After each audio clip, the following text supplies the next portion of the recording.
Querido, deixa eu lhe convidar, abra comigo sua Bíblia em Gênesis capítulo 12. Nós vamos ler aí a partir do versículo 1 e vamos até o versículo de número 3. Nós estamos aqui nesse mês, como demos início na semana passada, a falar sobre família real, trazer fundamentos, trazer princípios para as nossas famílias, e estamos a defender a seguinte ideia, que esse é um tipo de mensagem não só para casais, mas é o tipo de mensagem para todos, desde o jovem aprender fundamentos e valores da palavra do Senhor, para aqueles que estão casados, continuar dando manutenção a esses mesmos valores e princípios, são princípios que abençoam as nossas vidas. Afinal de contas, todos nós, só se houve algo diferente, irmão, mas você nasceu numa família. Amém? E são princípios e valores que aprumam a gente, nos ajustam para termos uma família abençoada, mas também princípios e valores que nos ajustam quanto talvez contextos e situações familiares para que Deus possa restaurar o nosso coração, porque Ele nos ama e Ele tem o melhor para nós.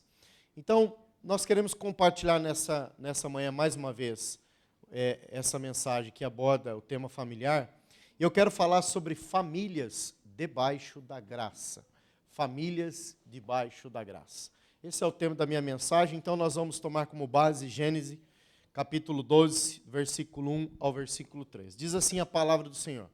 Ora, disse o Senhor a Abraão, sai da tua terra, da tua parentela e da casa de teu pai, e vai para a terra que te mostrarei. De ti farei uma grande nação, te abençoarei e te engrandecerei o nome. Sê tu uma bênção. Abençoarei os que te abençoarem, amaldiçoarei os que te amaldiçoarem. Em ti serão benditas todas as famílias da terra. Vamos orar? Pai, obrigado pela tua palavra. E a tua palavra, Senhor, ela é inspirada pelo teu Espírito e ela nos ensina.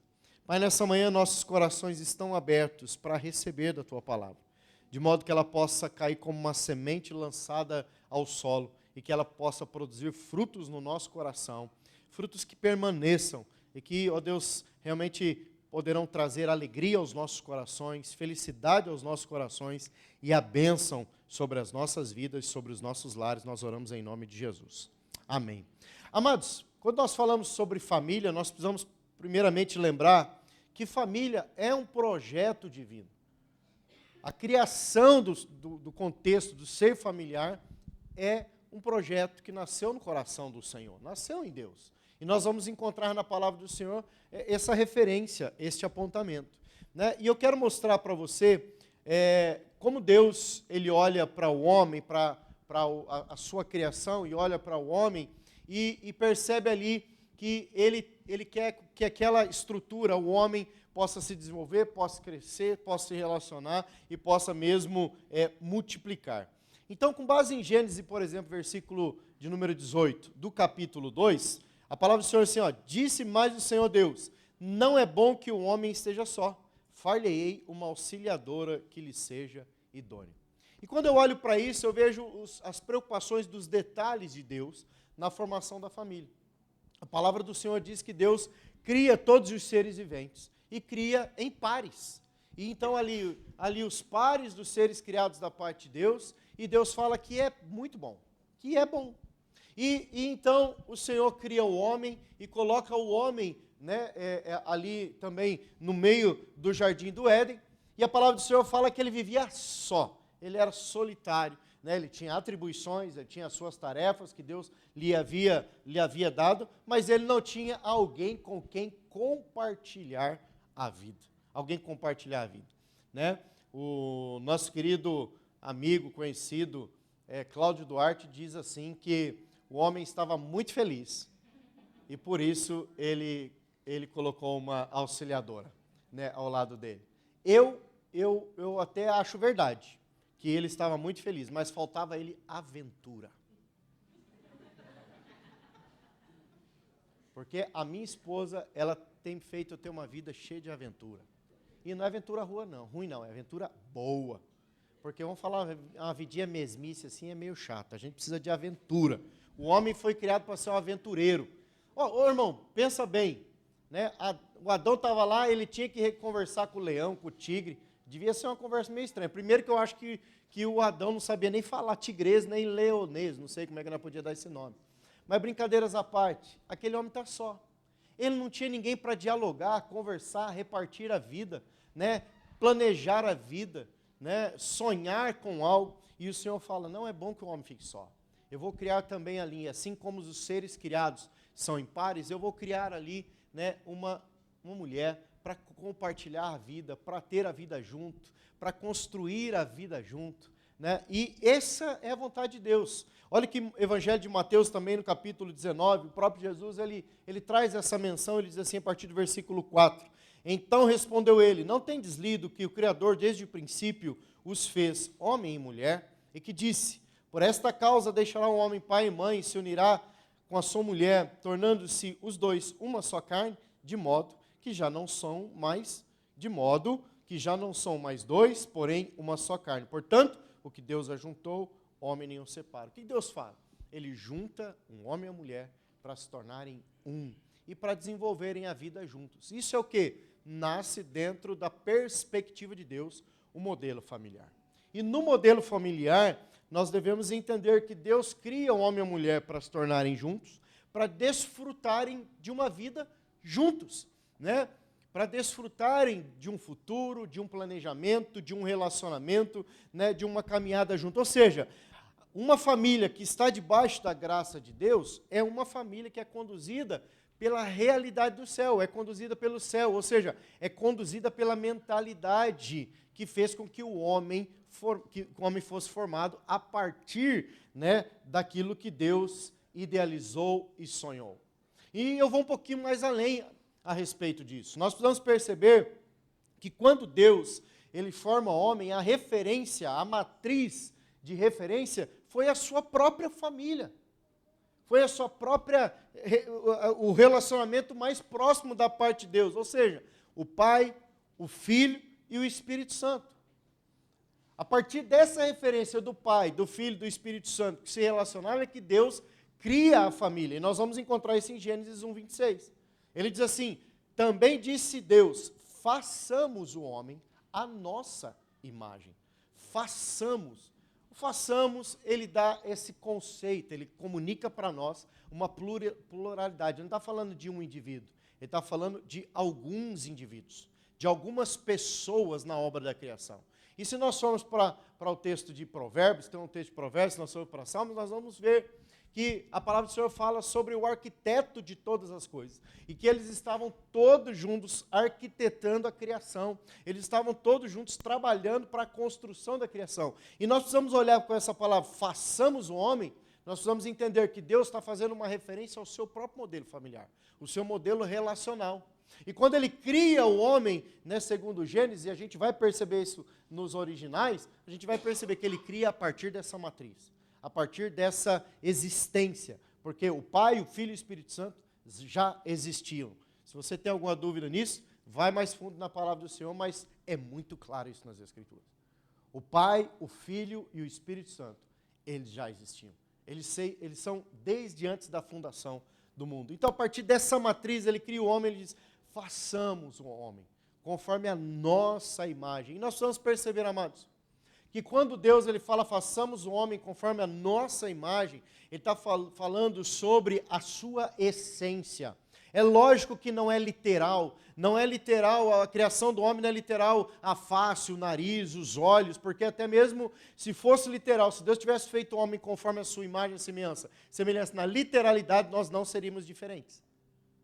Todos nós seríamos mesmo, todos iguais como irmãos siameses, né? A gente ia ter o mesmo cabelo, o mesmo nariz, os mesmos olhos, mas não se trata da forma física, mas se trata da essência.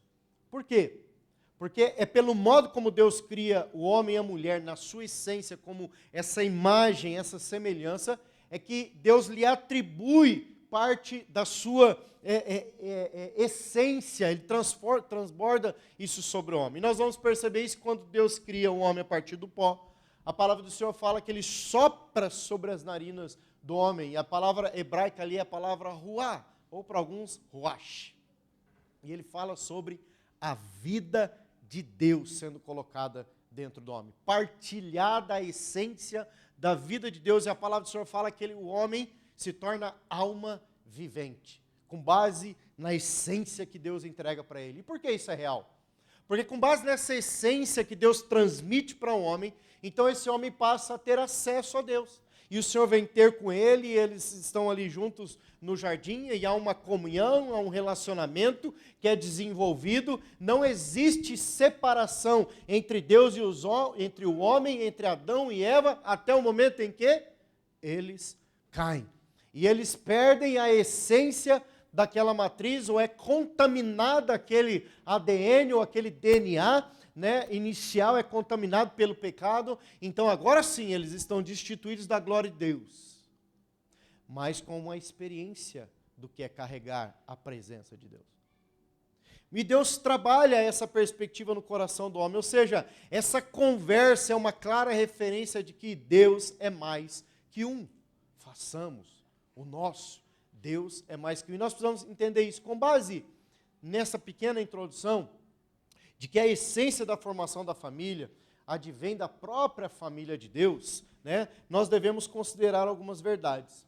Então, com base no texto de Gênesis capítulo 12, do 1 ao 3, eu quero trazer para o seu coração o que eu consigo enxergar aqui sobre o que é ser uma família debaixo da graça de Deus. Uma família que está submetida à vontade de Deus, uma família que está submetida à direção de Deus, uma família que está entendendo qual é o propósito de Deus. Eu creio que uma família debaixo da graça de Deus é uma família que realmente está procurando andar segundo os padrões do céu. Amém? Você está comigo aqui? Amém? Então vamos lá. Primeiro fundamento que eu acredito a respeito para que nós tenhamos ou construamos, ou até mesmo individualmente, enquanto eu não tenho uma família, eu viva debaixo da graça de Deus, é a consciência de ser dirigido pelo Senhor. Uma família, especificamente debaixo da graça de Deus, precisa ser dirigida pelo Senhor. Olha o que a palavra do Senhor diz para nós aqui. Então voltemos ao texto, Gênesis 12, 1. Ora, disse o Senhor. Primeira consciência que nós devemos ter, queridos, o Senhor fala. O Senhor fala. Ele revela a vontade dele. E o meu e o seu papel, como filho de Deus, é saber o que ele quer falar. Qual é a direção que ele quer dar. O que ele quer comunicar. Ele diz assim: sai da tua terra, da casa do teu pai, vai para uma terra que te mostrarei. Então eu creio que famílias debaixo da graça de Deus é uma família que está interessada e busca saber o que Deus quer revelar. Vira para a pessoa que está do seu lado e fala assim: Deus quer revelar algo para o seu futuro.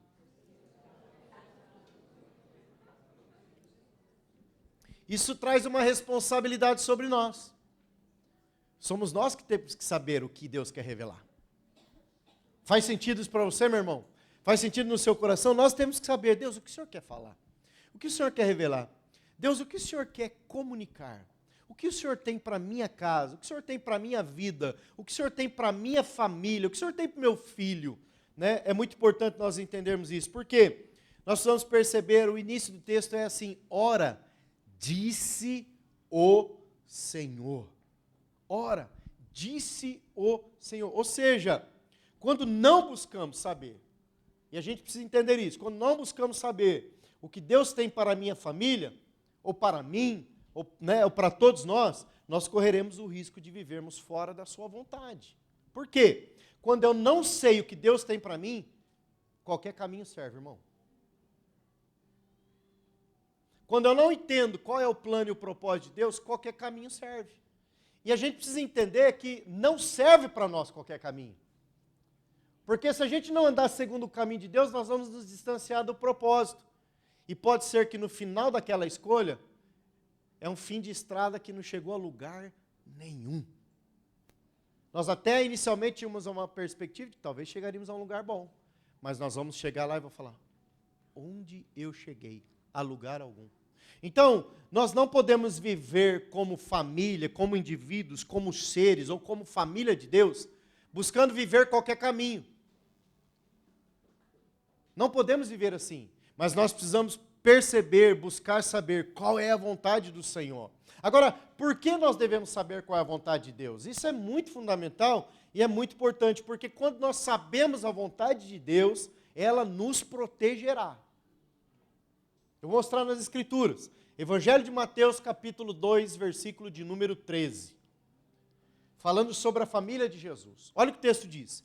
Tendo eles partido, eis que apareceu um anjo do Senhor a José em sonho e disse: Dispõe-te, toma o menino, a sua mãe, foge para o Egito e permanece lá até que eu te avise, porque Herodes há de procurar um menino para o matar.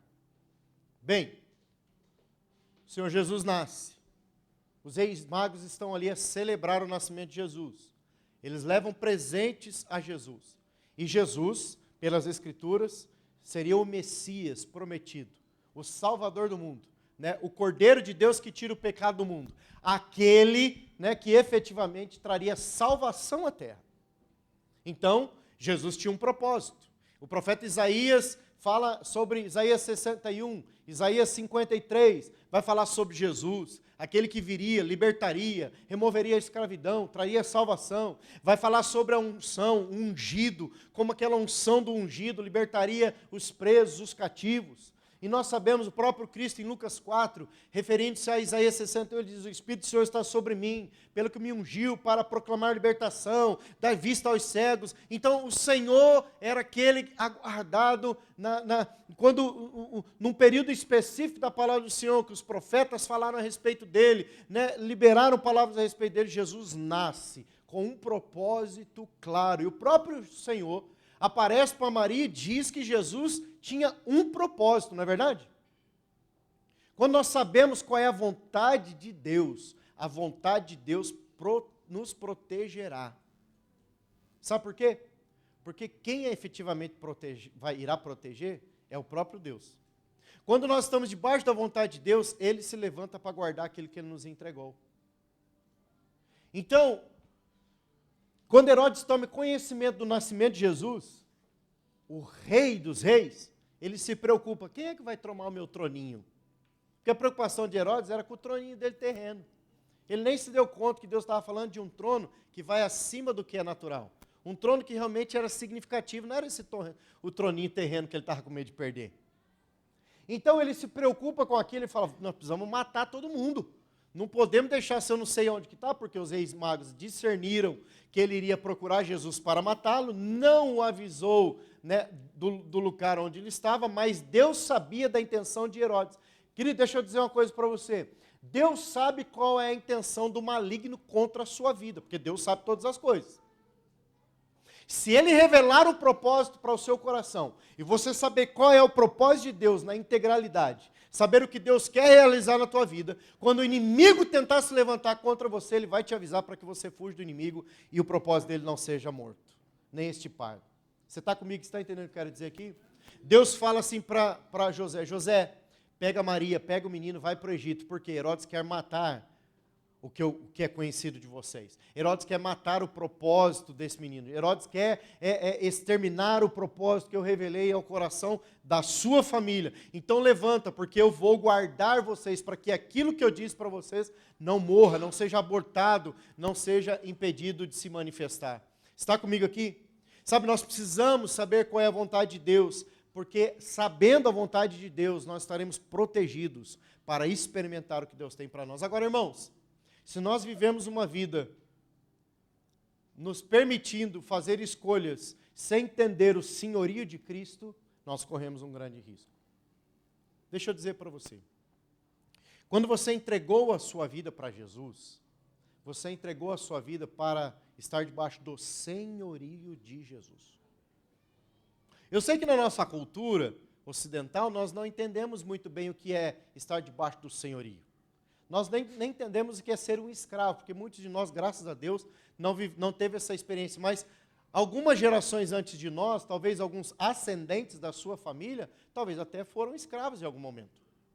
Então, é possível que você tenha esse entendimento do que, né, os seus pais, os seus bisavós, avós passaram no aspecto da escravidão. Mas nós, a maioria de nós, não sabemos o que é ser escravo, que é estar debaixo do domínio de um senhor. E nós, quando entregamos as nossas vidas a Cristo, nós entregamos as nossas vidas a um Senhor.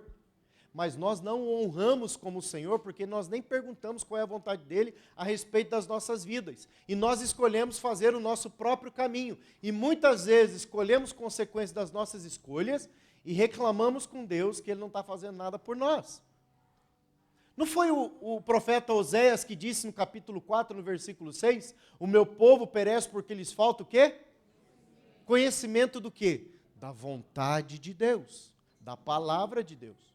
O conhecimento da vontade de Deus, o conhecimento da palavra de Deus me livra do ataque do inimigo, me livra de ser alcançado pelo maligno e me guarda debaixo das asas da proteção dele. Ou seja, a graça de Deus está sobre mim, me guardando e me livrando de qualquer tentativa do inimigo de me alcançar. Amém?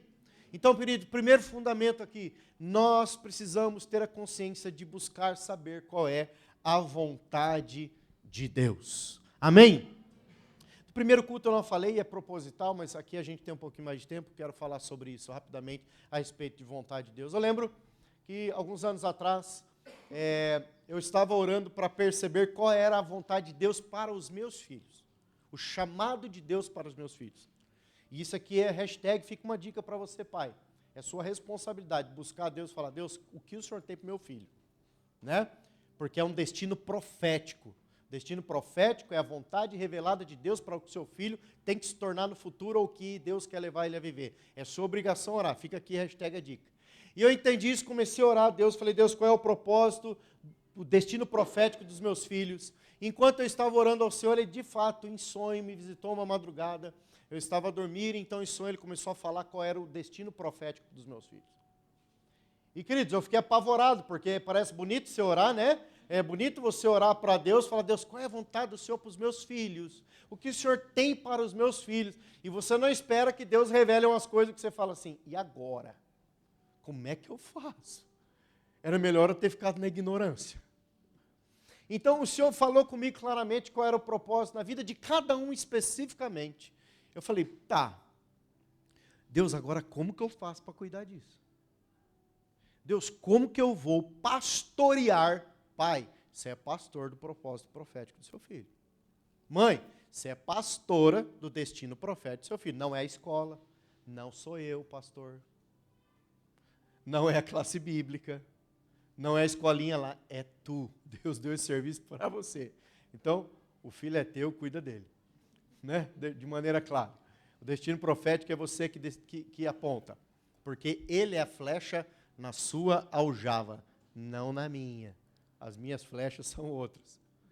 As suas são suas. Amém? Vamos deixar claro isso? Amém? Glória a Deus. Então tá bom. Eu vou dar uma forcinha e vou te apoiar, viu, pai? Glória a Deus. Né? Mas eu quero dizer, eu comecei a orar aqui, falei, Deus, e agora? Como eu pastoreio o destino profético dos meus filhos? Como eu vou ser um pai relevante na vida dos meus filhos no aspecto de orientá-los? O Senhor falou para mim, vai para 1 Timóteo capítulo 4, versículo 12. E eu fui para 1 Timóteo 4, 12. Então o Senhor diz assim, agora leia. Ele diz assim, né, quando o apóstolo Paulo escreve para Timóteo, diz assim, né, que ninguém te perturbe, ou que ninguém te despreze por você ser jovem. Mas antes, torna-te um padrão dos fiéis. Aí ele diz, na palavra, no procedimento, no amor, na fé e na pureza. Na palavra, no procedimento, no amor, na fé e na pureza. Então eu falei, uau, está aqui a receita para que esses meninos possam viver o plano e o propósito de Deus para a vida deles. Então eu comecei a discipulá-los na palavra. E quando eu falo discipular na palavra, eu falo de circuncisão de coração. O que circuncida o coração do homem na nova aliança? Palavra de Deus. Não é mais uma faca. Palavra de Deus. Então, eu vou ensinar meu filho na palavra. Eu vou mostrar princípio na palavra. Eu vou mostrar qual é o procedimento dele na palavra. Eu vou mostrar para ele qual é o padrão de amor segundo a palavra. Eu vou mostrar para ele qual é o padrão de fé segundo a palavra. Eu vou mostrar para ele como viver em santidade e pureza no mundo cheio de pecado na palavra. Então, ele vai poder viver e crescer em maturidade. A partir do momento que ele vai crescendo, vai desenvolvendo maturidade, ele vai se tornar um homem com maturidade. Sabe, a partir do momento que eu sei qual é a vontade de Deus, eu começo a ser dirigido por Deus. Eu começo a ser guiado por Deus. Então, eu não crio os meus filhos só numa perspectiva de viver o âmbito natural, mas eu crio os meus filhos numa perspectiva de viver o futuro. Sem fazer comércio aqui, eu escrevi um livro que se chama As 5 Hashtags para adolescentes. Como deixar sua marca no mundo. Inclusive, temos aqui na Alcance Portugal. Tá bem? Então, se você quer investir na vida dos teus filhos, do futuro dos teus filhos, você pode adquirir esse livro e abençoar ele. É um livro que não tem nada polêmico que possa mexer com emocional, com sexualidade, porque o objetivo é trazer o que? Instrução, mas assim, mexendo com as coisinhas da realidade deles. Então Deus deu bastante graça, hashtag fica a dica para você.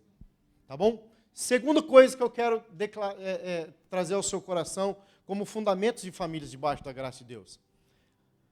Quando você anda debaixo da graça de Deus, sua família será bem-sucedida. Será bem-sucedida.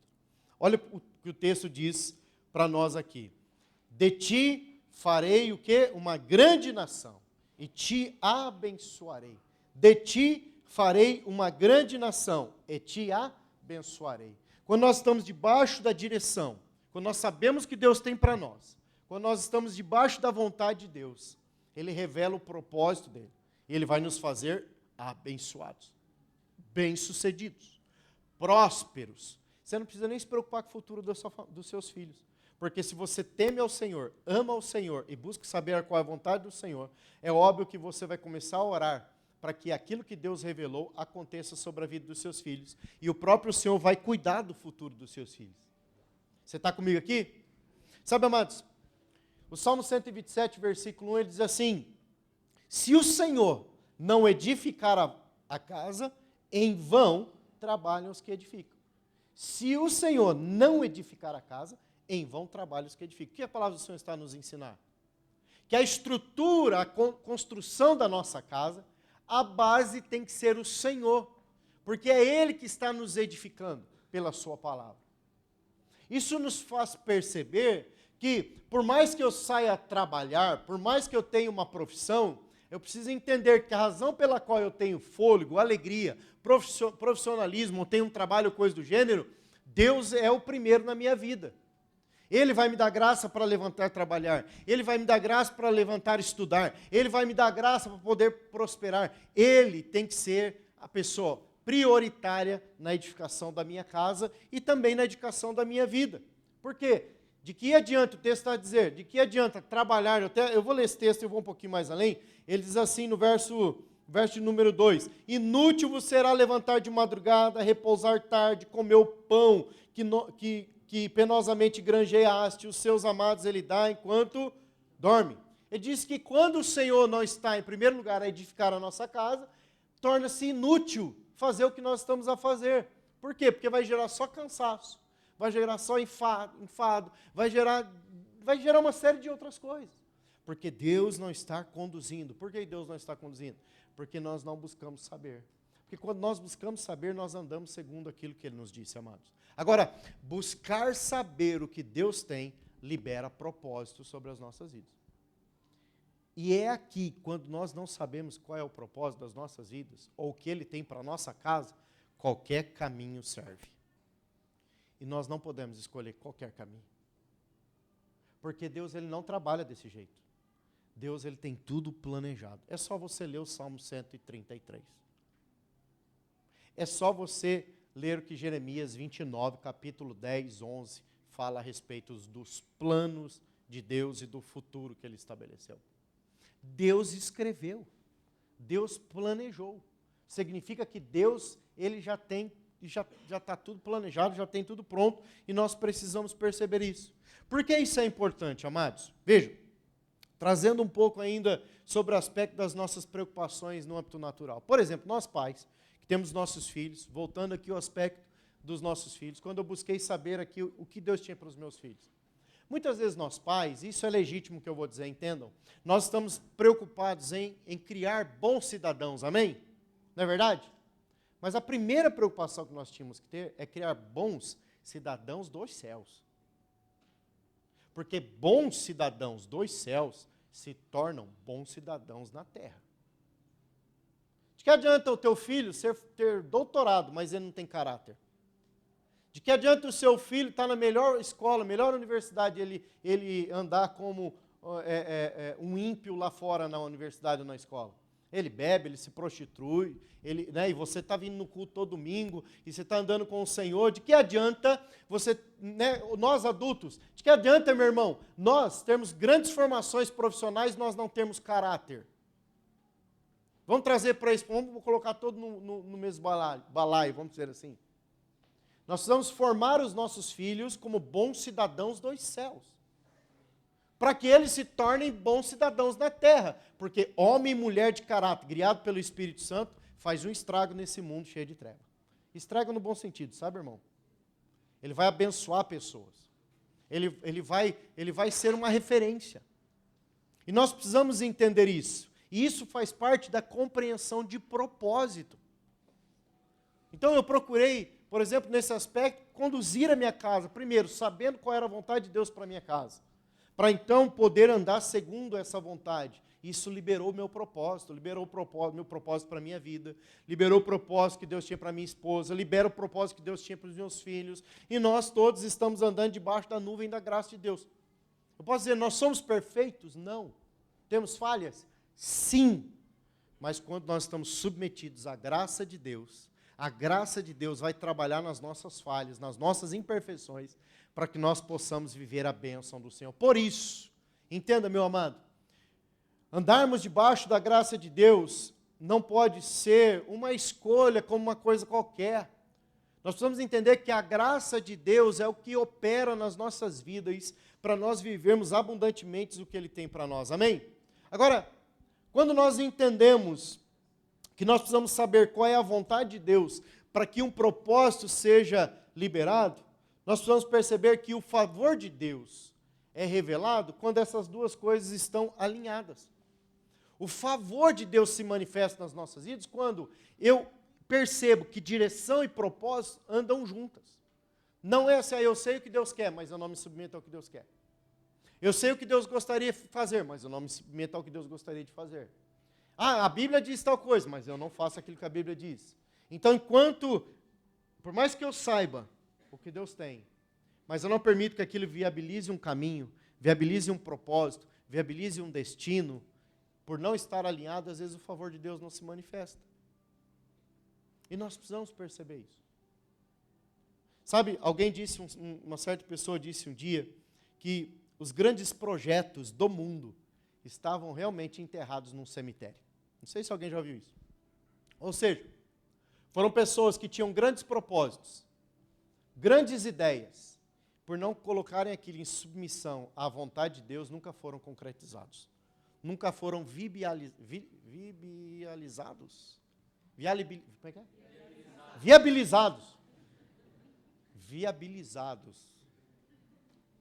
Nós precisamos entender que Deus talvez tenha te dado sonhos. Deus tem te dado projetos. E você precisa perceber, Efésios diz, que Deus opera o querer e o realizar. Se Deus tem te dado sonhos, se Deus tem te dado projetos, consagre eles ao Senhor. Permita o crivo de Deus para ver se eles são dele ou são seus. Se forem dele, a graça de Deus vai vir sobre a tua vida e você vai prosperar e vai romper e Deus vai te fazer bem-sucedido. Olha o que o texto diz no capítulo 3. Abençoarei os que te abençoarem, amaldiçoarei os que te amaldiçoarem, em ti serão benditas todas as famílias da terra. O favor de Deus é revelado quando direção e propósitos estão alinhados. Ou seja, primeiro, a bênção sobre nossa casa, ele diz, te abençoarei. Ele fala, abençoarei os que te abençoarem. Ou seja, Deus vai levantar pessoas para te abençoar. Quando você está debaixo da vontade e do propósito de Deus, o próprio Deus vai levantar pessoas para te abençoar. Deus vai levantar pessoas para abrir portas que talvez você não conseguiria abrir. Deus vai fazer você entrar em alguns lugares que você não entraria sozinho. Deus vai colocar pessoas no seu caminho para que você possa acessar alguns lugares que talvez sozinho você não acessaria. Porque a bênção de Deus está sobre você. Porque você está a andar o quê? Debaixo da vontade de Deus. Segundo, nenhuma palavra contrária à vontade de Deus prosperará sobre você, porque o favor de Deus estará sobre você. Então, se alguém se levantar contra você, ele vai derribar, ele vai impedir, a semelhança de Herodes querendo tocar em Jesus, aniquilar o propósito daquela família, né, destruir Jesus. O que o Senhor fez?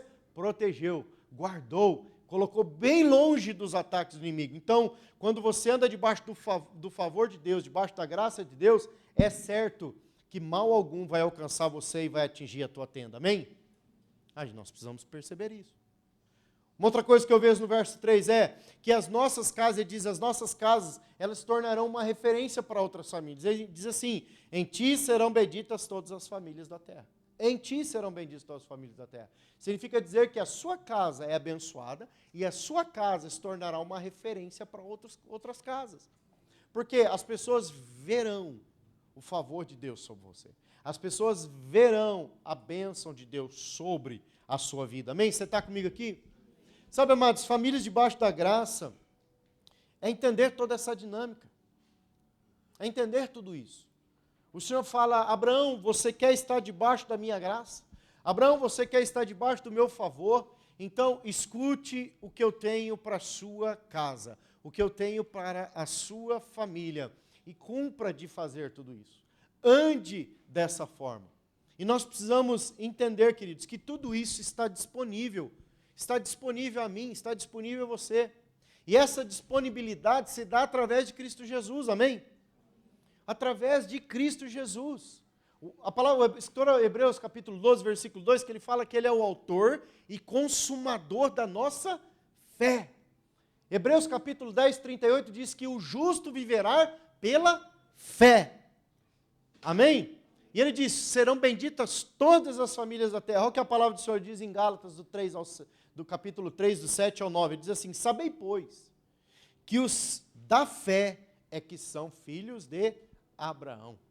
E ele continua, ora, tendo a Escritura previsto que Deus justificaria pela fé os gentios, pré-anunciou o Evangelho a Abraão.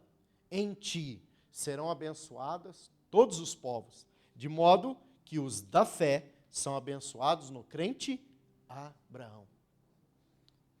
Deixa eu lhe perguntar, você é da fé, irmão? Alguns são. Vou dar a chance de você pronunciar para o céu isso. Você é da fé? Então, se você é da fé, olha o que a palavra do Senhor diz aqui. Ora, tendo a Escritura previsto que Deus justificaria pela fé aos gentios, pré-anunciou o Evangelho a Abraão.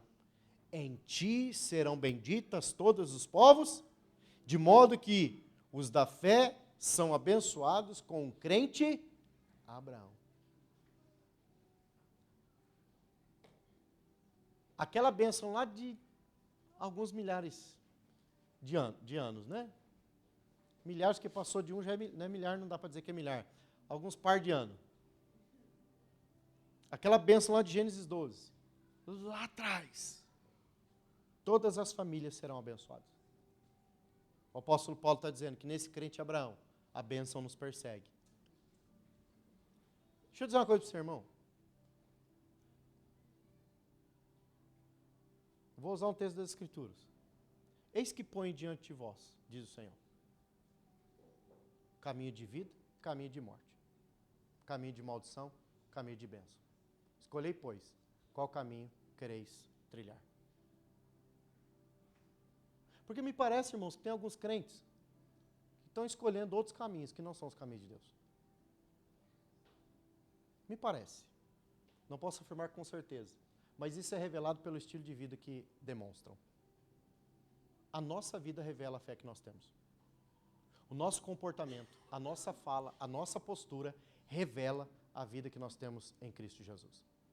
As nossas fragilidades, as nossas negligências, a nossa incredulidade, até mesmo os pecados que manifestamos, revelam o caminho que estamos escolhendo. A palavra está a nos dizer que Deus tem uma bênção para nós. E nós precisamos escolher qual caminho nós vamos trilhar. Qual voz nós vamos ouvir? Qual destino nós vamos alcançar? Nós precisamos escolher isso nas Escrituras. Por quê? Em Cristo Jesus nós temos acesso a tudo isso. Por meio de Cristo nós podemos acessar esse lugar de bênção, de vitória. E eu não vim nessa manhã trazer nenhum peso de acusação sobre o seu coração, porque o acusador é Satanás. Ele é o acusador. Eu vim trazer hoje uma palavra ao seu coração, de estímulo, de ânimo. Ele tem o melhor para a sua casa, para a sua família. Ele tem o melhor para a sua vida. Mas às vezes nós precisamos consertar as nossas veredas. Nós precisamos consertar os caminhos que estamos escolhendo viver. E o modo e o estilo de vida que estamos escolhendo viver. Através das nossas atitudes. Por quê? Quando nós olhamos para as Escrituras, Mateus capítulo 1, versículo 1, falando sobre a genealogia de Jesus Cristo, nós encontramos uma informação tão tremenda, que ele diz assim, livro da genealogia de Jesus, filho de Davi, filho de Abraão. Gerações após gerações se passam. E aí ele diz, em ti serão benditas todas as famílias da terra. E agora nós nos submetemos ao senhorio de Cristo. Agora Ele é o Senhor e Salvador das nossas vidas. Nele nós temos todas as bem-aventuranças e as bênçãos nas regiões celestiais. E a palavra do Senhor diz, em Cristo Jesus. Nele nós temos acesso ao trono da graça. E a palavra diz, pelo vivo e novo caminho. Nele nós somos reconciliados com Deus e não estamos mais destituídos da glória de Deus. Nele, o autor e consumador da nossa fé, Hebreus 12, 2, nós temos tudo que é necessário. Mas muitas vezes, irmãos, as nossas escolhas nos distanciam daquilo que Deus já predeterminou para cada um de nós. Então, eu creio, amados, que nós precisamos realmente rever como tem sido a condução da nossa casa, até mesmo a condução das nossas vidas. Porque a condução, a gente precisa se preocupar com isso. Meu irmão, deixa eu reforçar isso. A sua vida não é só trabalhar, ainda que precise. A sua vida é conhecer a vontade de Deus. Porque a vontade de Deus vai viabilizar que você seja feliz nessa hora de trabalho. Vai viabilizar que você prospere profissionalmente. Vai viabilizar que os seus filhos sejam uma bênção. Vai viabilizar que a sua família se torne uma bênção. Amém? Você está comigo aqui? Ou seja, sempre o Senhor sempre proporciona para cada um de nós uma retomada, um recomeçar, porque a graça de Deus é abundante. Olha o que Efésios capítulo 2, do versículo 8 a 10 diz. Porque pela graça sois salvos mediante a fé. Isso não vem de vós, é dom de Deus. Amados, olha, isso é um presente do Senhor para cada um de nós. É dom de Deus, o texto diz. E ele continua, né? Não por obras, para que ninguém se glorie, pois somos feitura dele, criados em Cristo Jesus para as boas obras, as quais Deus de antemão preparou para que andássemos nelas. Andássemos nela. Querido, tem um trecho nas Escrituras que muitos cristãos interpretam ele de uma maneira, às vezes, eu acredito que equivocada. O texto diz assim, todas as coisas cooperam para o bem daqueles que amam a Deus. Só que eles se esquecem da continuidade. Que andam segundo o seu propósito. Tem coisas na sua vida que não está a cooperar contigo, porque você não está andando no propósito de Deus. A gente precisa entender isso. O texto continua. Tem algumas coisas que continuam do mesmo modo, porque talvez o andar segundo o propósito de Deus ficou negligenciado, deixado de canto. E nós só fazemos isso porque nós não sabemos qual é o propósito de Deus para nós. E se sabemos e deixamos Ele, que perigo estamos correndo? Vamos viver uma vida correndo atrás do vento, como diz as Escrituras. Aí acontece que o Salmo 127 diz, em vão trabalham aqueles que acordam pela manhã, se cansam, se fadigam, se esgotam, correm de dia e de noite, se desgastam. E aí a gente está dizendo, todas as coisas cooperam para o bem daqueles que amam a Deus. Mas não está a cooperar, porque faltou andar no propósito. Se tornou angústia, frustrações, abatimentos, tristezas, amarguras e uma série de coisas, porque o propósito foi deixado de maneira secundária. Nem foi intencional. Às vezes, a próprio contextos familiares o contexto da própria vida nos levaram para ali. Mas o propósito foi deixado de lado. Por isso, a cooperação daquilo que estamos a viver não está a acontecer nas nossas vidas. Não está a nos amadurecer, não está a nos preparar, não está a nos fortalecer. E aí eu acredito que quando o apóstolo Tiago escreve assim, que nós devemos nos alegrar nas tribulações. E, irmãos, só se alegra na tribulação quando andamos no propósito. Só se alegra na tribulação quando andamos. Porque, querido, eu vou falar um negócio para você, e eu posso dizer isso com toda certeza. Há tribulações que eu já vivi na minha vida, que eu só continuei e me alegrei porque eu estava andando no propósito. Porque eu vou te dizer uma coisa, se eu não estivesse andando no propósito, eu não seria fortalecido pela graça de Deus para vencer as tribulações que eu enfrentei.